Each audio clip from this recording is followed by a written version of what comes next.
Hello बच्चों, welcome to the brand new lecture of your favorite channel Conceptual Learning.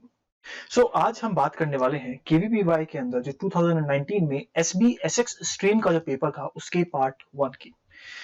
शुरू करते हैं आज का डिस्कशन। ये जो लेक्चर है ये उन बच्चों के लिए बहुत इंपॉर्टेंट है जो कि KVPY देने वाले हैं इस साल या फिर आने वाले सालों के अंदर। उन बच्चों के लिए भी इंपॉर्टेंट है जो जेईई मेंस और जेईई एडवांस अटेम्प्ट कर रहे हैं, क्योंकि ये इन क्वेश्चन से आपकी बहुत अच्छी प्रैक्टिस हो जाएगी उस सेम लेवल के क्वेश्चंस की, क्योंकि यहाँ पे जो लेवल होता है वो जेईई मेंस के आसपास ही रहता है। इनफैक्ट हल्का सा एक नॉच ऊपर ही होता है। तो जो बच्चे जेईई मेंस देने वाले हैं वो इन लेक्चर्स को जरूर देखें। चलिए शुरू करते हैं। सबसे पहला जो क्वेश्चन है मेरे पास, in a muonic atom a muon of mass of 200 times that of an electron and same charge is bound to the proton. The wavelength of its Balmer series is in the range of। अब हमें पता है जब मैं Balmer series की बात करते हैं तो वो होती है 1 by lambda is equal to r times z square।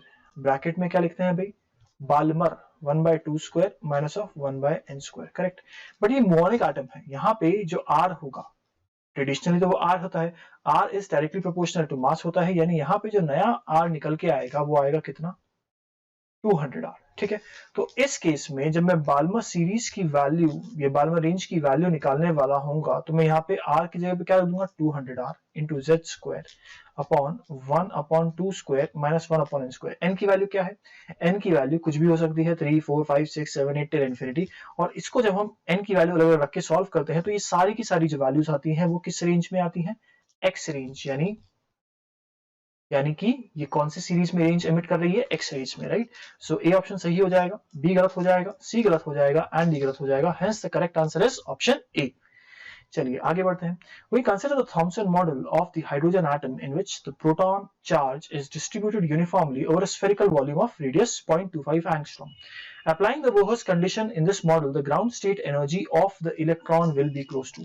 अब हमें क्या बात करनी है, हमें ground state energy की बात करनी है। तो हमें पता है कि अगर मेरे पास इस तरीके कोई भी एटम है, ठीक है ना, जिसके अंदर मैं कहता हूं कि भाई यहाँ पे कुछ मास डिस्ट्रीब्यूटेड है, तो जब मैं ग्राउंड स्टेट की बात करूंगा इलेक्ट्रॉन की, या तो उसको कह देता हूं मैं अंदर है, okay, proton charge distribute uniformly और स्फेरिकल वॉल्यूम ऑफ इतना, और इलेक्ट्रॉन इसके आसपास सर्कुलेट कर रहा है, मतलब सर्कुलर मोशन परफॉर्म कर रहा है। तो इस केस में भी जो एनर्जी होगी वो उतनी ही होगी जितनी की पहले हुआ करती थी, that is minus of 13.6 electron volt, जो कि आयनाइजेशन एनर्जी होगी।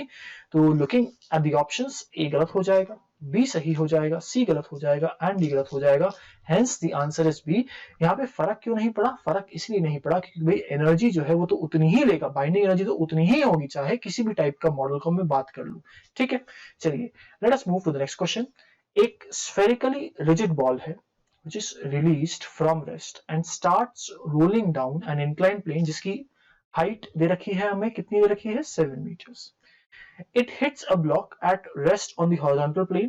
If the mass of both the ball and the block is m and the ball is rolling without sliding, then the speed of the block after collision is close to। अब हमें इस particular question में एक चीज बहुत अच्छी तरह पता है कि अगर दो बॉडीज, एक बॉडी रेस्ट पे है और दूसरी बॉडी किसी वेलोसिटी v से आ रही है और दोनों का मास इक्वल है, तो क्या होगा आफ्टर कोलिजन, इलास्टिक कोलिजन, एक जो आ रही है बॉडी वो रुक जाएगी और दूसरी बॉडी जो कि रुकी हुई है वो उसी वेलोसिटी चलने लगेगी। तो अगर इस वाले केस के अंदर भी मैं ये बात करूं तो यहाँ पे दोनों ही बॉडीज का मास है m, तो मैं कहूंगा जो बॉल रोल होके आ रही है, स्फेरिकल रिजिड बॉल जो रोल होके आ रही है, उसकी जो भी वेलोसिटी होगी, लीनियर वेलोसिटी होगी, वही वेलोसिटी इस मास को मिल जाएगी। सो मेरे लिए initial velocity, linear velocity of spherical ball निकालना बहुत इंपॉर्टेंट है, क्योंकि वही मेरा वेलोसिटी इस कैपिटल एम ब्लॉक को स्मॉल एम ब्लॉक को मिलने वाली है, करेक्ट। तो हम क्या कहते हैं, हम कहते हैं कि टोटल एनर्जी कितनी है, m इंटू जी इंटू एच, वो किस में मिलेगी, वो मिलेगी स्फेरिकल बॉल को in the form of rotational kinetic energy and normal linear kinetic energy. तो हम कहेंगे इसको half of I into omega square plus half of m into v square, correct. तो चलिए इसको सॉल्व करते हैं। तो half of 2/5 into m r square into v square by r square plus half into M v square. इसको भी solve, तो 7/10 M v square और यहाँ पे कितना आ जाएगा, m g h, correct. M से एम काट, क्या बचेगा हमारे पास, v is equal to under root of 10 GH upon 7। h की वैल्यू 7 और नीचे 7, तो finally what do we get? We get 10 metre पर सेकंड लीनियर वेलोसिटी होगी स्फेरिकल बॉल की, और यही लीनियर वेलोसिटी किसको मिल जाएगी? इस ब्लॉक को मिल जाएगी, ठीक है ना। तो आंसर कितना हो जाएगा? आंसर हो जाएगा 10 मीटर पर सेकंड, बाकी सारे ऑप्शंस गलत हो जाएंगे। Hence the final answer is option C, 10 metre पर सेकंड। चलिए, a girl drops an apple from the window of a train which is moving on a straight track with speed increasing with a constant rate. Okay, यानी कि acceleration है और constant acceleration है क्योंकि speed constant rate से बढ़ रही है। The trajectory of the falling apple as seen by the girl is okay fine. तो हमने कहा कि भाई मान लेते हैं कि ये हमारी ट्रेन है, करेक्ट? तो ये हमारी ट्रेन है, इसमें खूब सारी बोगीज है, ठीक है। हमने कहा कि सपोज ये गर्ल जो है, ये ट्रेन की ऐसी कुछ खिड़कियां होती है, ये गर्ल जो है वो यहाँ कहीं बैठी है, ठीक है। इसने जब ये छोड़ेगी, क्या छोड़ा इसने? एप्पल छोड़ा। तो क्या मैं कह सकता हूं इस एप्पल पे एक फोर्स लग रहा होगा नीचे की तरफ, जिसके कारण एक्सेलरेशन नीचे की तरफ होगा, जो कि एक्सेलरेशन इंटू ग्रेविटी जी के बराबर होगा। अब क्योंकि गर्ल आगे की तरफ बढ़ रही है विद एन एक्सेलरेशन ऑफ ए, तो क्या मैं कहूंगा ये जब इसको देखेगी तो एक स्यूडो फोर्स लगेगा जिसका एक्सेलरेशन ए होगा, यानी जो नेट एक्सेलरेशन है बॉडी का वो इन दोनों की वेक्टर सम या वेक्टर रिजल्टेंट के अलोंग होगा, करेक्ट। अब मैं कहूंगा कि जो लड़की है इसने जस्ट छोड़ा है, इसको कोई वेलोसिटी नहीं दिखेगी, रिलेटिव वेलोसिटी इन दोनों के बीच की कितनी है? 0 है। तो मैं कहूंगा इस लड़की को क्योंकि रिलेटिव वेलोसिटी 0 है, इसको जो दिख रही है तो सिर्फ और सिर्फ यही एक्सेलरेशन दिखेगा इसको, which is equal to under root of a square plus g square. तो अगर मैं किसी बॉडी को छोड़ दूं और उस पर एक्सेलरेशन लग रहा हो तो मुझे वो कैसा दिखेगा? Moving in a straight line, ठीक है। तो क्वेश्चन की बात करें, parabolic and in the direction of the moving train गलत हो जाएगा, parabolic and opposite to the direction गलत हो जाएगा, inclined straight line pointing in the direction of the moving train ये भी गलत हो जाएगा, मूविंग ट्रेन की डायरेक्शन के मूविंग ट्रेन की ऑपोजिट डायरेक्शन में, and inclined straight line pointing opposite to the direction of moving train ये सही हो जाएगा। Hence the correct answer is option D. चलिए आगे बात करते हैं। A train is moving slowly at 2 meter per second next to a railway platform. A man which is 1.5 meter tall all rights from the train such that his feet are fixed on the ground, taking him to be a rigid body and instantaneous angular velocity is। ठीक है भाई, तो क्या मैं कहूंगा कि जब ये आदमी नीचे कूद रहा है या नीचे कूदता है तब क्या होता है? ये है भाई आदमी, ये जब नीचे कूद रहा है तो क्या मैं कह सकता हूं कि ये जब नीचे कूदेगा तो इसकी वेलोसिटी उतनी ही होगी जितनी ट्रेन की वेलोसिटी है। तो मैं कह देता हूं इसके सेंटर ऑफ मास से जो वेलोसिटी लग रही है वो लग रही है 2 मीटर पर सेकेंड। अब यह आदमी जैसे ही ट्रेन पे कूदेगा, क्या इसके पांव जो है ट्रेन पे प्लेटफॉर्म पे टच होते ही वो रेस्ट पे आ जाएंगे, यानी ये आदमी इस तरफ घूमने लगेगा किसी एंगुलर वेलोसिटी से। और क्योंकि इस पे कोई एक्सटर्नल फोर्स नहीं लग रहा या एक्सटर्नल टॉर्क नहीं लग रहा एक्सटर्नल फोर्स के कारण, तो मैं कह सकता हूं इसका एंगुलर मोमेंटम कंजर्व होगा। इसका मतलब मैं क्या लिखूंगा? Conserving angular momentum L initial is equal to L final. Initial किसके कारण होगा? जो उसके पास वेलोसिटी है which is m into v into r, और फाइनल किसके कारण होगा? जो वो घूम रहा है, correct, which is equal to I into omega. m कितना है? मास ऑफ आदमी। v कितना है? 2 है। r कितना है? उसकी लंबाई का आधा विच इज 1.5 उसकी टोटल लंबाई है, उसका आधा is equal to I। I क्या है? This man is acting as if it is a long rod, और इसकी बात करता हूं मैं तो क्या लिखूंगा? m इंटू एल का square by 3 into omega, correct और नॉट? सो क्या मैं यहां से 1.5 उड़ा दूंगा, 2 से 2 उड़ा दूंगा, m से m उड़ा दूंगा, so what do I get? Omega is equal to 2 radian per second is the final answer. देख लीजिए भाई, अगर समझ में आ गया हो तो ऑप्शन ए गलत हो जाएगा, ऑप्शन बी सही हो जाएगा, ऑप्शन सी गलत हो जाएगा एंड ऑप्शन डी गलत हो जाएगा। Hence the correct answer is option B. चलिए आगे बढ़ते हैं। A point mass m moving with a certain velocity collides with a stationary point mass m by 2. The collision is elastic and in one direction. Find the ratio of final velocities of mass m and m by 2. Okay, let the ratio of final velocities of mass m and m by 2 be x. ठीक है भाई, so हमें क्या बोला गया? एक point mass है m, it is moving with a certain velocity, let us say it is u. It collides with another mass m by 2 जो कि रुका हुआ है, stationary है एक जगह पे। After टक्कर या आफ्टर इनका कोलिजन क्या होता है? इसकी वेलोसिटी कुछ मान लेते हैं v1 हो जाती है और इस भाई साहब की वेलोसिटी कुछ v2 हो जाती है। मुझे क्या बोला है? You need to find the value of x such that it is v1 upon v2, यानी बेसिकली हमें v1 और v2 की वैल्यू निकालनी है. सो क्या मैं कह सकता हूँ इस कोलिजन के अंदर और कुछ होना हो, मोमेंटम कंजर्व होगा और e की वैल्यू 1 है, ठीक है. So can I write down, यहां पे सबसे पहले मैं लिखूंगा कि मोमेंटम कंजर्वेशन, क्या लिखूंगा, m into u plus m by 2 into 0 is equal to m into v1 plus m by 2 into v2, that would give me 2u equal to 2v1 plus v2. देख लीजिए भाई, क्या इस पर्टिकुलर इक्वेशन में किसी को कोई भी डाउट है क्या? अगर नहीं है तो अगला क्या स्टेप करूंगा, मैं कहूंगा कि e जो है वो है 1 और इसकी वैल्यू कितनी है, v2 minus of v1 upon u. Correct. So can I write down v2 minus of v1 is equal to u. ये आई सेकेंड इक्वेशन. अब अगर मैं इन दोनों इक्वेशंस को ऐड कर दूं तो equation 1 plus equation 2, what will I get, I will get, अरे यार ऐड करने से कुछ काम ही नहीं होगा इसके अंदर, क्या करें, 2 से मल्टीप्लाई करके ऐड करूं, तो सेकंड इक्वेशन को 2 से मल्टीप्लाई करता हूं and then if I add, what I get, I would be getting this as 3 times v2 is equal to 4 times u, यानी v2 की वैल्यू आ गई 4u by 3 एंड v1 की वैल्यू कितनी आ जाएगी, u by 3. Correct. So finally I can write down v1 की value है u by 3, इसकी value है 4u by 3 and that will give me 1 by 4. Looking at the options, D सही हो जाएगा, बाकी सारे गलत हो जाएंगे, hence the final answer is option D. चलिए आगे बढ़ते हैं.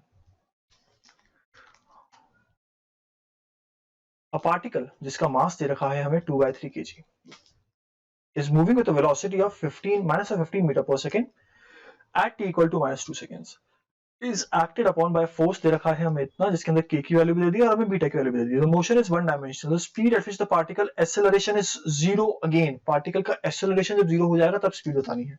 So क्या मैं कह सकता हूँ कि जो फोर्स की वैल्यू है, k की वैल्यू रखी है 8 माइनस ऑफ 2t स्क्वायर है, तो क्या मैं यहां से एक्सेलरेशन की वैल्यू आसानी से लिख सकता हूं, which is 8 minus of 2t square divided by 2 by 3 and that will give me 12 minus 3t square.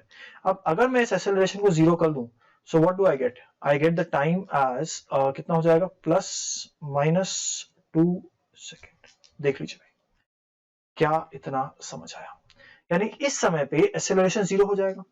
हमसे क्या पूछा है, इस समय पे स्पीड कितनी होगी, तो कर लेते हैं solve. So we have already calculated the expression for acceleration which is equal to, कितना है भाई, 12 minus of 3t square. Correct और नॉट. तो क्या मैं लिख सकता हूं कि dv जो होगा भाई वो होगा 12 minus of 3t square into dt. जहां पे अगर मैं इंटीग्रेट करूं तो एट माइनस ऑफ 2 वेलोसिटी है minus of 15, at plus of 2 जो कि मुझे निकालना है at which point, at acceleration equal to 0 वाला पॉइंट है. तो इसको मैं लिखूंगा v plus of 15 is equal to 12 into 4 minus of कितना लिखेंगे भाई, 2 का क्यूब माइनस 2 का cube.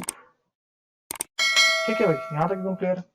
So can I write down कि v is equal to 12 into 4 कितना होता है, 48 माइनस ऑफ 2 का क्यूब होता है 8, 8 होगा 16 माइनस ऑफ 15 कितना आ जाएगा भाई यहाँ से.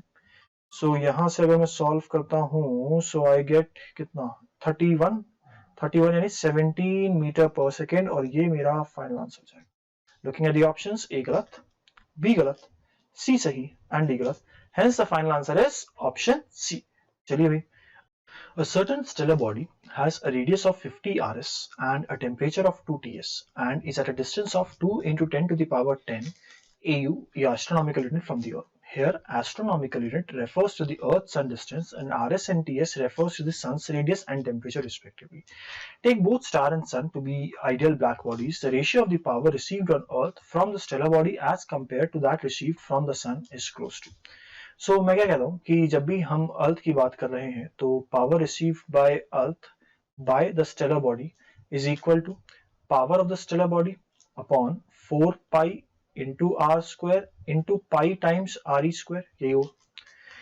क्या power of the stellar body को लिख सकता हूं मैं sigma E A temperature of the body का square area of the body upon 4 pi R square into pi times re square. Correct. So similarly, power received by Earth by the sun is equal to power of sun, यहाँ पे मैं क्या करता हूँ, इस body को, इसको body को यहाँ पे लिखता हूँ, upon 4 pi radius of the sun, यहाँ पे radius of the body, into pi times R E square, इसको सही से लिखूंगा sigma E area of sun into temperature of sun का पावर 4, यहाँ पे पावर 4 आएगा, अपॉन क्या लिखूंगा भाई, 4 पाई आर ऑफ एस का square into pi times R E square. अब हमसे क्वेश्चन में इसका रेशियो पूछा है, तो ठीक है भाई रेशियो तो करना है, डिवाइड कर देते हैं दोनों को। तो जैसे ही मैं इन दोनों को डिवाइड करूंगा, क्या मैं कहूंगा sigma E 4 pi pi R E square खत्म हो गया।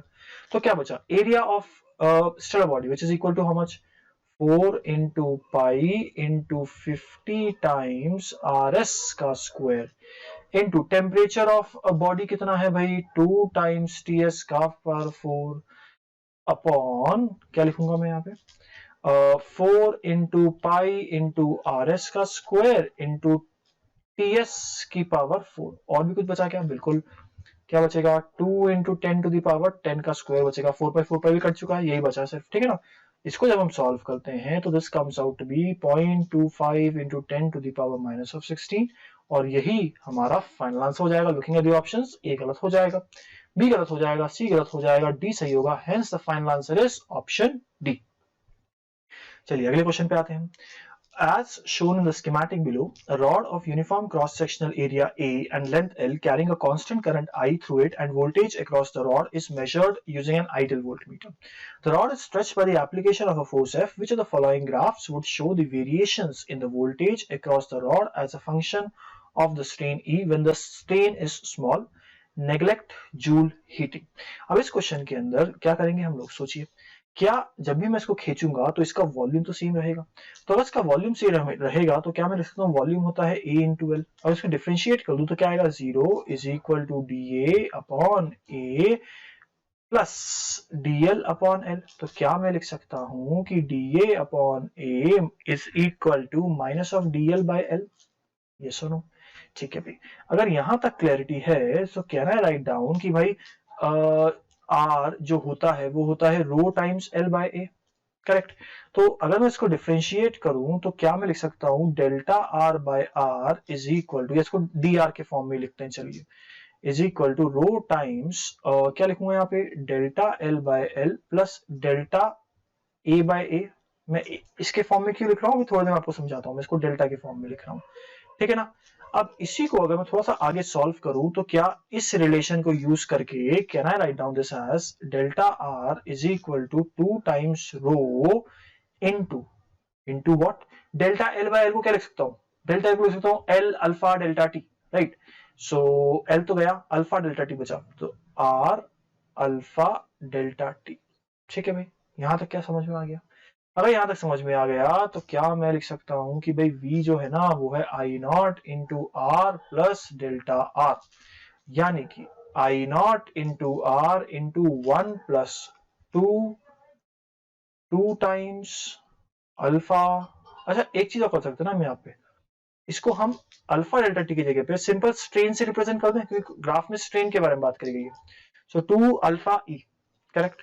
तो क्या ये मेरे पास एक रिलेशन आ गया, और अगर मैं ध्यान से देखूं तो this is an relation of straight line, ये किसकी इक्वेशन है, स्ट्रेट लाइन की इक्वेशन है। और अगर ये स्ट्रेट लाइन की इक्वेशन है तो भाई ये खत्म, इन दोनों की बात करते हैं।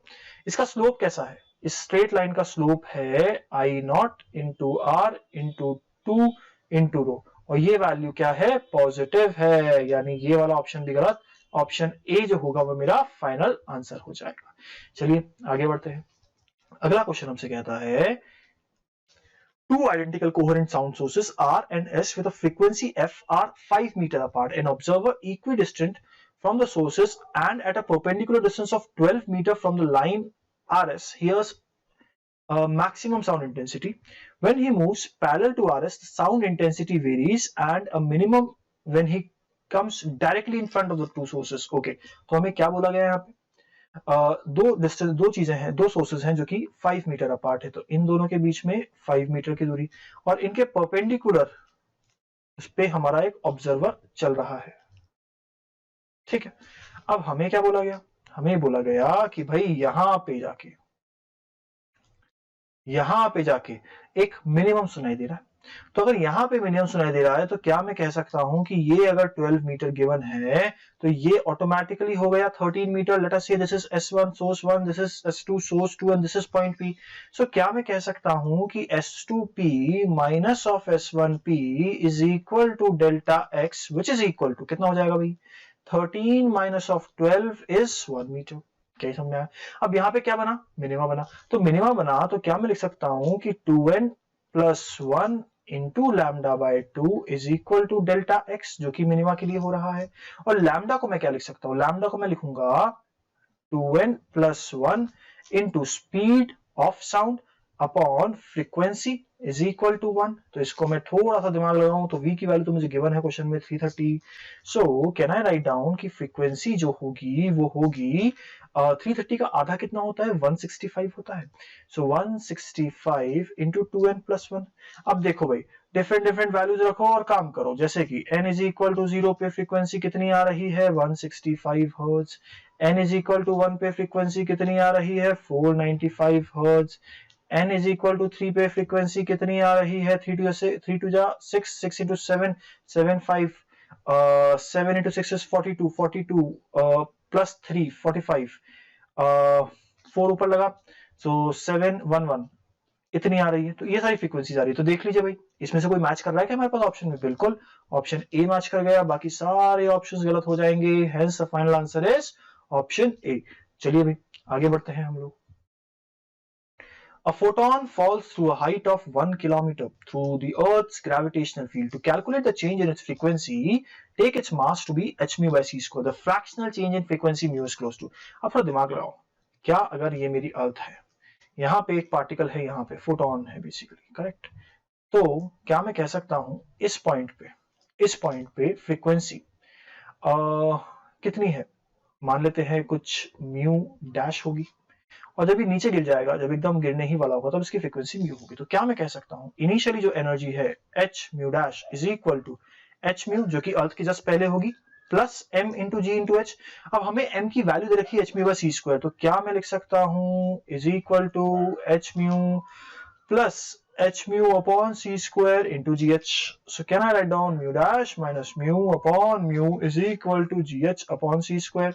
जी की वैल्यू है 10, h की वैल्यू है 10 टू द पावर 3, c की वैल्यू है 3 इंटू 10 टू द पावर 8 का whole square which is equal to 10 to the power 4 into 10 to the power minus of 16 divided by 9 and this gives me 10 to the power minus of 12 ये होगा है minus of 13 into 10 bye 9।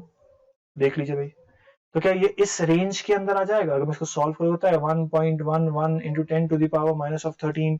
Looking at this कौन सा option सही हो जाएगा, ए गलत, B गलत, सी सही हो जाएगा एंड डी गलत। Hence the final answer is option C. चलिए तो भाई अगले क्वेश्चन पे आते हैं हम लोग। 0.02 moles of an ideal diatomic gas with an initial temperature दे रखा है 20 degree Celsius is compressed from 50, यानी इनिशियल वॉल्यूम 1500 सेंटीमीटर क्यूब है और फाइनल वॉल्यूम कितना है 500 सेंटीमीटर क्यूब है। Thermodynamic process is such that PV square is equal to beta is being followed where beta is a constant। हमें beta की value निकालनी है। तो देखिए भाई बहुत मुश्किल तो है नहीं है, क्या करेंगे हम कहेंगे कि क्या हम P V square equal to beta को ऐसे लिख सकते हैं क्या, P V into V is equal to beta, और क्या आइडियल गैस इक्वेशन हम लोग लिख सकते हैं N R T into V is equal to beta, correct. N की वैल्यू कितनी है 0.02 मोल्स, आर की वैल्यू कितनी है क्वेश्चन में ये भी गिवन है 8.314, टेम्परेचर कितना है क्वेश्चन में ये भी गिवन है 273 प्लस 20, और क्या चाहिए वॉल्यूम कितना है भाई 1500 into 10 to the power minus of 6। ये हमारी वैल्यू आती है बीटा की, इसको सॉल्व करते हैं तो कितना आता है 0.073 पास्कल पर मीटर पर 6, राइट।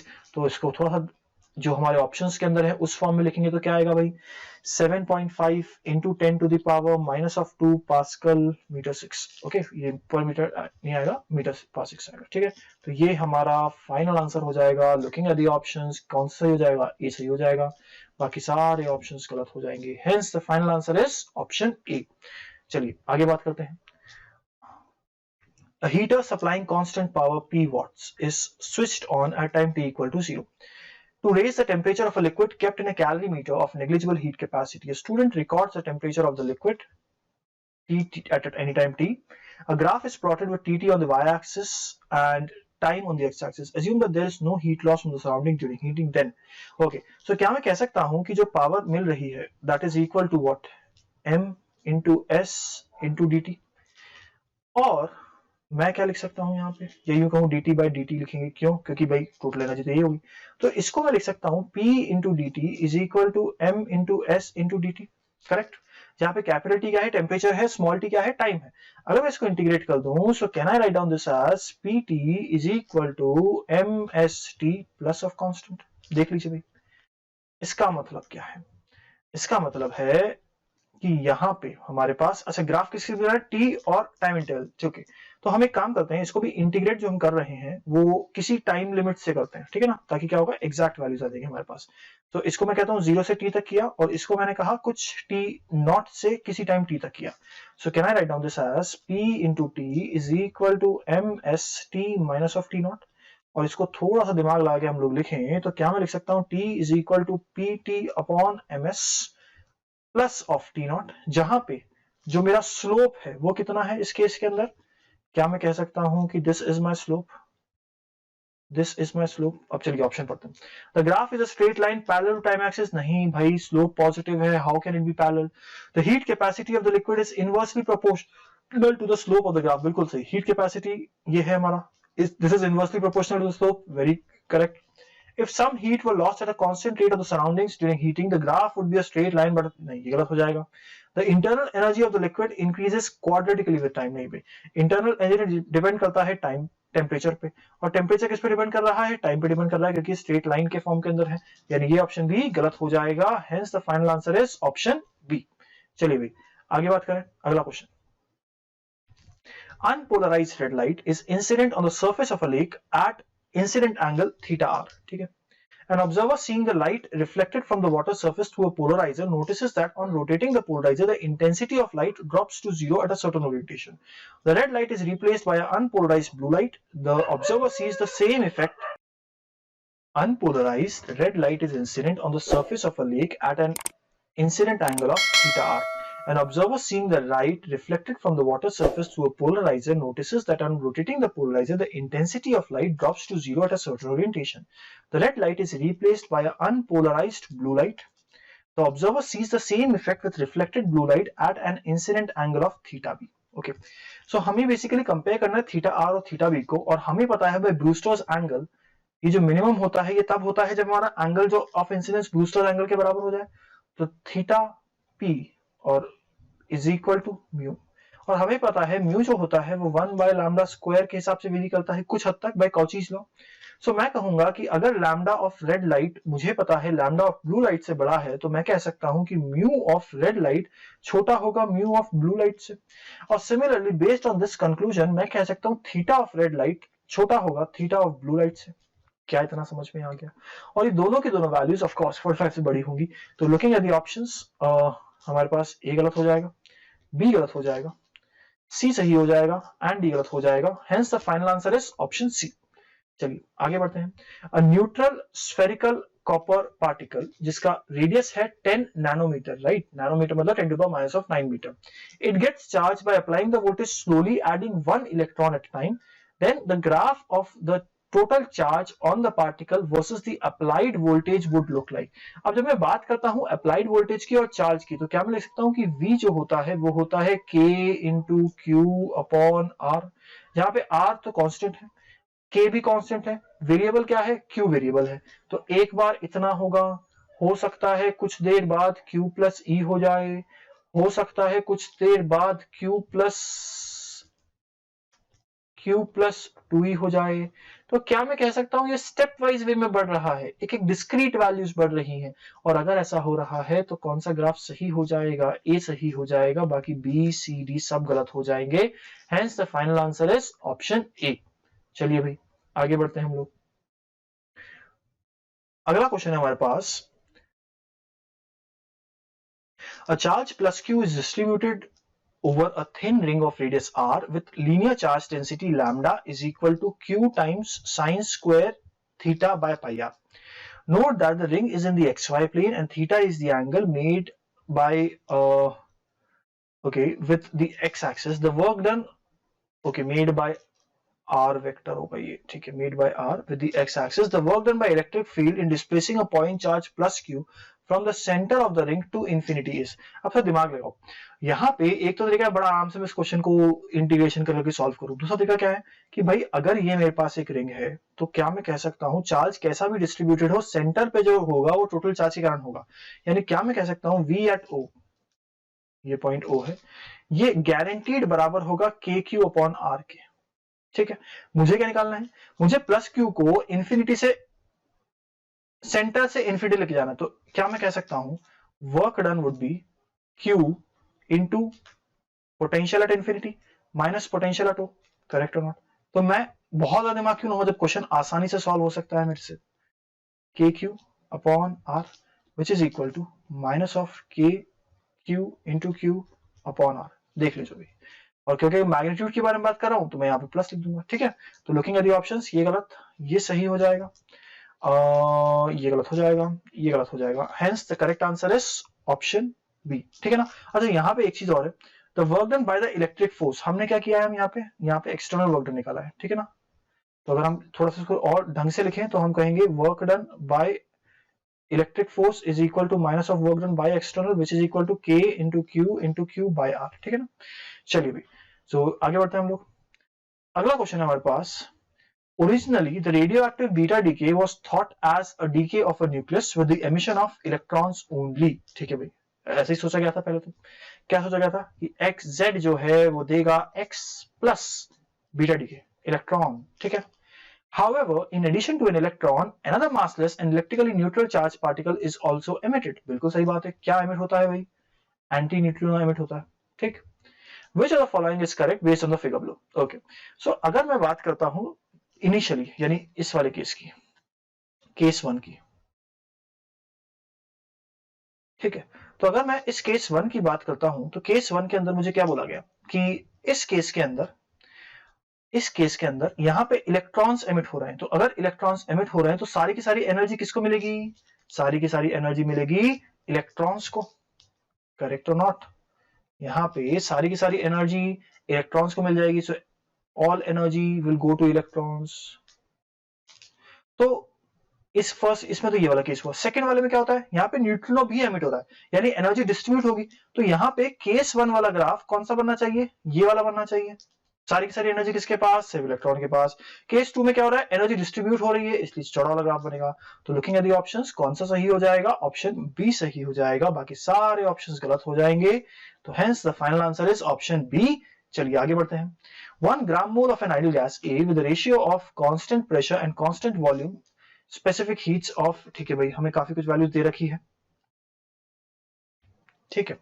सो गामा दे दिया हमें, गामा बी दे दिया हमें मिक्सचर का गामा भी दे दिया, हमें क्या निकालना है, एन की वैल्यू निकालनी है। तो हम क्या कह सकते हैं कि gamma of mixture is given by क्या, N1 into CP1 plus N2 into CP2 upon N1 into CV1 plus N2 into CV2। N1 की वैल्यू कितनी है बच्चों, 1 ग्राम मोल, सो 1 यहां पे लिखूंगा। CP1 की वैल्यू कितनी आएगी, 5R/2 प्लस सेकेंड वाले के लिए n है, और ये वाली कितनी आएगी, ये आएगी 7R/2 होल अपॉन N1 की वैल्यू 1, CV1 की वैल्यू कितनी आएगी 3R/2 plus n into CV2 की वैल्यू कितनी आएगी 5R/2। ये किसके बराबर है, ये बराबर है 19/13, और इसको अगर हम सॉल्व करते हैं तो हमारे पास n की वैल्यू कितनी आ जाती है, 2 आ जाती है। Looking at the options, A गलत हो जाएगा, बी सही हो जाएगा, सी गलत हो जाएगा एंड डी गलत हो जाएगा। Hence the correct answer is option B. चलिए भाई आगे चालू करते हैं। अगला question, how will the voltage between the two plates of a parallel plate capacitor depend on the distance d between the plates if the charge on the capacitor remains same? अब मुझे एक बात बताओ कि अगर मैं कहूं कि चार्ज सेम है तो क्या मैं कह सकता हूं Q is equal to CV होता है, जहां पे V is equal to Q by C होता है, और अगर मैं C को लिखना चाहूं तो एप्सिलॉन नॉट A अपॉन जितनी भी दूरी में बढ़ रहा हूं, correct. So can I write down कि भाई v जो है वो डायरेक्टली प्रोपोर्शनल टू x है, यानी कि एक लीनियर वेरिएशन होगा, एक स्ट्रेट लाइन वेरिएशन होगा, तो option B and option D तो खत्म। अब मैं कहता हूं कि भाई ये एकदम जीरो तो नहीं हो जाएगा कहीं पे, करेक्ट, ये तो सब रिलेटेड टर्म्स होती हैं, तो इसीलिए इस वाले ग्राफ को भी डिस्कार्ड कर दूंगा क्योंकि यहाँ पे जीरो आ रहा है at D equal to zero, correct, hence option C सही हो जाएगा। मेरा फाइनल आंसर क्या होगा? ऑप्शन सी।